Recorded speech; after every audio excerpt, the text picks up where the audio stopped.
तो नमस्कार दोस्तों, फिर से हाजिर हूँ एक सच्ची सी कहानी या वारदात आप कह सकते हो। ये कहानी उत्तर प्रदेश आगरा जिले के एक छोटे से इलाके से जुड़ी हुई है। रूपेश, जिसकी उम्र 35 साल थी, एक इकलौता परिवार का औलाद या संतान या वंश आप कह सकते हो। रूपेश की एक इकलौती बहन भी थी जिसका नाम सीमा था। इसकी भी उम्र 25 साल थी। रूपेश ने अभी तक शादी नहीं की थी। क्या चल रहा था इसके दिमाग में, परिवार वाले आज तक इस बात को समझ ही नहीं पा रहे थे कि आखिर रुपेश चाहता क्या है, शादी इसने की क्यों नहीं। रुपेश एक हार्डवेयर की दुकान चलाता था जहां पर तमाम प्रकार के घर के सामान मिलते हैं, हार्डवेयर का सामान होता है, वही सब चलाता था। परिवार बहुत ठीक ठाक चलता था। रुपेश अपने पूरे परिवार की जिम्मेदारियों को भी संभाल चुका था। रुपेश का जो परिवार था एक संपन्न परिवार था। किसी चीज की, खाने पीने की या किसी भी चीज की पारिवारिक या आर्थिक तंगी नहीं थी, क्योंकि दुकान से वो इतना कमा लेता था कि पूरा परिवार को आराम से मैनेज कर लेता था। लेकिन जो बहन थी, बहन ग्रेजुएशन कर चुकी थी, आगे की पढ़ाई जारी कर रही थी। तो रुपेश के दिमाग में ये सवाल चल रहा था कि क्यों ना पहले बहन की शादी कर देते हैं, उसके बाद बहन के शादी के ठीक 2 4 6 महीने के बाद फिर अपने शादी के बारे में सोचेंगे। लेकिन रुपेश के जो माता पिता थे उनका ये कहना था कि रुपेश की उम्र कहीं ना कहीं अब ज्यादा हो रही थी, 35 साल हो चुकी थी। तो रुपेश शादी कर ले, बहन की शादी 1 1.5 साल बाद भी करेगा तो भी चलेगा। ये सारे सिलसिले घर में, परिवार में बातचीत, नोक झोंक सब कुछ चल रहा था। परिवार में जिस तरीके से एक परिवार गांव में होने चाहिए उसी प्रकार से ये परिवार भी चल रहा था। धीरे धीरे करके त्योहारों का सीजन आता है, मेला आ जाता है, दशहरा जिसे कहते हैं।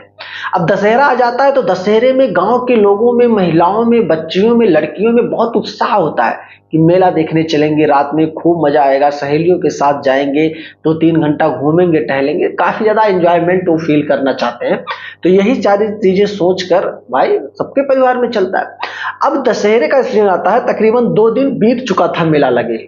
रुपेश एक दिन दुकान से तकरीबन 8:30 बजे घर पे पहुंचता है और तब तक उसकी बहन वगैरह, उसकी माँ यही कह रही थी कि बेटा चलो मेला वगैरह घूम के आते हैं, देख कर आते हैं, क्योंकि कहीं ना कहीं भाई त्योहार है और गांव के लोग भी जा रहे हैं। तो लोगों ने काफी बार कहा कि पैदल चलते हैं, घूम के आते हैं, लेकिन रुपेश की माँ ने कहा कि मैंने बेटा मना कर दिया। मैंने कहा रुपेश आएगा, मोटरसाइकिल पे बैठाएगा, हम दोनों लोगों को ले जाकर के दिखा करके आराम से घंटे में ले आएगा।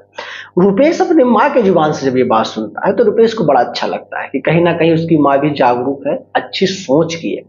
रुपेश अपनी बहन से कहता है तैयार अगर होना है तो तैयार होकर हो जाओ फटाक से, मुझे थोड़ा सा खाना दो, थोड़ा सा खाना बस खाऊंगा, क्योंकि बाजार में वहाँ त्योहार है भाई, दशहरा देखने जा रहा हूँ, मेला देखने जा रहा हूँ, तो वहाँ जलेबी वगैरह तमाम प्रकार की चीजें थोड़ा थोड़ा खाऊंगा तो भी पेट भर जाएगा। उसकी बहन तुरंत खाना निकालती है, किचन से खाना निकाल कर लाती है। तब तक रुपेश हाथ पैर धो वो करके आराम से आके बैठ करके कुर्सी मेज लगा करके खाना वगैरह खाता है। खाना वगैरह खाने के बाद रुपेश बाइक निकालता है, उसके बाद अपनी माँ को और अपनी बहन को गाड़ी पे बैठाता है और ले जा करके जहां मेला लगा हुआ था, ठीक रुपेश के घर से 2 2.5 किलोमीटर की दूरी पर वो जगह था जहां से मेले की शुरुआत होती थी। वहां पे ले जाकर के एक जगह पर बाइक अपना पार्क कर देता है। उसके बाद अपनी बहन अपनी माँ के साथ मेले में घूमने टहलने लगता है, चलने लगता है।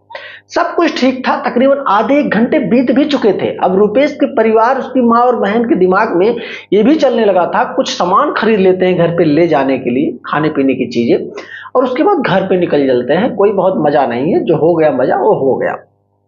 ये सारी चीजें चल ही रही थी कि रुपेश सोच ही रहा था कि ठीक है माँ से कह ही देते हैं। रुपेश ने अपनी माँ से कहा कि ठीक है, अब अगर चलना चाहो चलो, नहीं तो आधे 1 घंटे और एंजॉय करना है, देखना है तो देख लो। रुपेश की बहन कहती भैया 10 15 मिनट और, उसके बाद हम लोग चलते हैं। बस ऐसे ये लोग पैदल ही चल रहे थे। तब तक रुपेश की बहन के ऊपर पीछे से, यहाँ पीठ में, एक किसी लड़के ने मेले की भीड़ के आड़ में चिंगूटी तेजी से काटा। काटने के बाद उसकी बहन सहम गई। सहमने के बाद जिस लड़के ने चिंगूटी काटा था, उस लड़के को यह नहीं पता था कि इस लड़की के साथ इसका भाई भी पीछे है। और उसके बाद जैसे उसकी बहन कुछ पकड़ती, तब तक वो लड़का इतने हरामी थे, नशे में भी टल्ली था, रुपेश की बहन का हाथ पकड़ लेता है, यानी कि सीमा का हाथ पकड़ लेता है। रुपेश ये चीज जब देखने लगता है ना, रुपेश कुछ बोलता नहीं, पकड़ कर और पहले वहीं पर मारने पीटने लगता है, उसको 2 4 हाथ मारता है। उसके बाद खींचता हुआ भीड़ की आड़ में लेकर एक सुनसान जगह पर, थोड़ा जहां भीड़ कम होती है उस जगह पे पहुंचता है और ला करके वहीं लात जूतों से मारता है और मुंह उसकी, अपने एक दस्ती होता है, उस दस्ती को मुंह में उसके डाल देता है ताकि उसकी चीखें ना निकल पाए। अगल बगल पुलिस मौजूद नहीं थी, जिसकी फायदा रुपेश को मिल गया। अब रुपेश ने तत्काल में अपने 3-4 करीबियों यानी कि दोस्तों को फोन किया कि भाई ऐसे ऐसे कांड हो गया है, जल्द से जल्द कहीं पे भी हो गाड़ी लेकर आ जाओ। तब तक कि उसके 2-4 साथी संगाती सुनते हैं और इस बात को जैसे सुनते हैं वो लोग गाड़ी लेकर पहुंचते हैं और रुपेश उस लड़के को, जिस लड़के ने उसकी बहन के साथ छेड़छाड़ किया, उसकी बहन के हाथ तक पकड़ लिए, उस लड़के को पकड़कर रुपेश गाड़ी से अपने गांव लेकर चला आता है। गांव लाने के बाद उसको पेड़ से एक छोटा सा पतला सा, रुपेश के दरवाजे पर एक पेड़ था, उसी पेड़ में बांध देता है और बांध करके बहुत पीटता है। गांव के भी लोग जब इस बात को सुनते हैं तो जितने भी लोग रुपेश के चाहने वाले थे, रुपेश के परिवार वालों को मानने वाले थे, वो लोग भी उस लड़के को काफी ज्यादा पीट रहे थे। ये सारी घटनाक्रम करीब 1 घंटे बीत गया। उस लड़के की समझ लो आधी जिंदगी चली गई, मतलब जिससे अधमरा आप कह सकते हो, वो पोजीशन हो चुका था।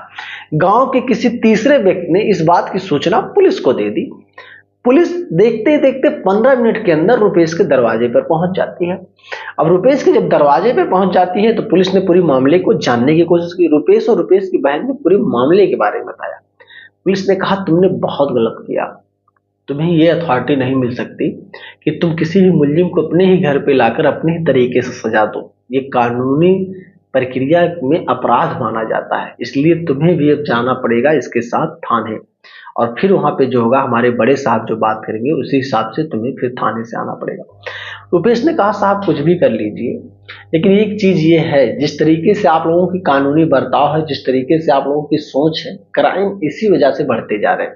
अगर आए दिन हर लोग इसी तरीके से मुलजिमों को सजा देने लगे अपने ही तरीके से, तो शायद वाकई में घटनाएं कम होने लगेंगी। पुलिस ने कहा तो फिर क्या मतलब है, कानून बैठ जाए घर पे, सब लोग अपने अपने तरीके से सबको सजा दो। ये सारे नोक-झोंक पुलिस में और गांव के कुछ लोगों से और रुपेश के परिवार से होने शुरू हो गए।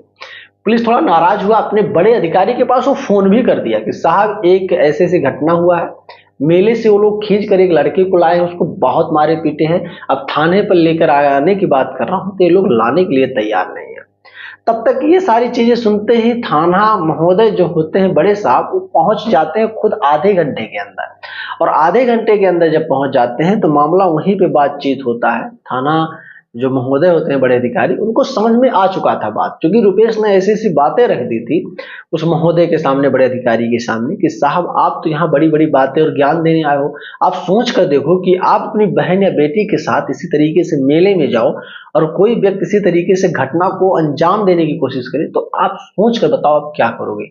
शायद आप शूट कर सकते हो, उसको मार सकते हो, कुछ भी कर सकते हो, तो क्या हमको इतना अथॉरिटी नहीं मिलता।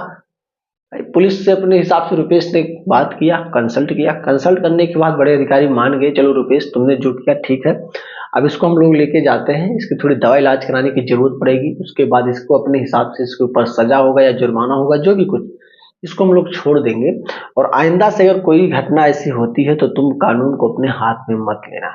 अब दोस्त आप सोच कर बताओ, इस कहानी को पूरा सुनने के बाद, क्या रुपेश ने अपने बहन को न्याय दिलाने के लिए सही कदम उठाया था या गलत।